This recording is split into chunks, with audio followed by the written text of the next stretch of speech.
Okay, so now we have our function polygon with a loop, but we want to make a pattern that goes around and around and around and around again. Um, so we're going to add another loop.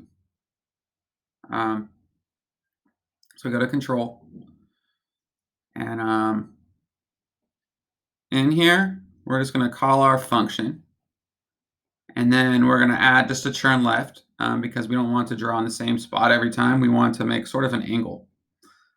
So you can turn left or right. I'm going to turn left. Let's just try 10 degrees and see what this looks like. I'm going to bump up this loop to have a lot. Let's try 1,000. Um, I'm just going to run the whole thing real quick to see what it looks like.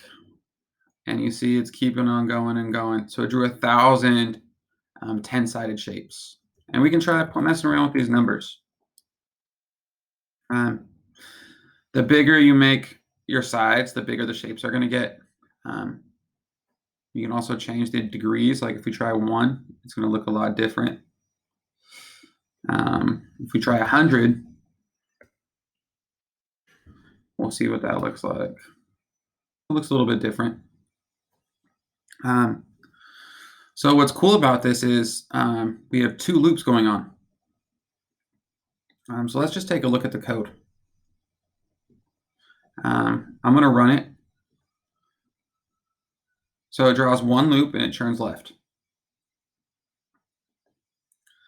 And then it calls the polygon again after checking I.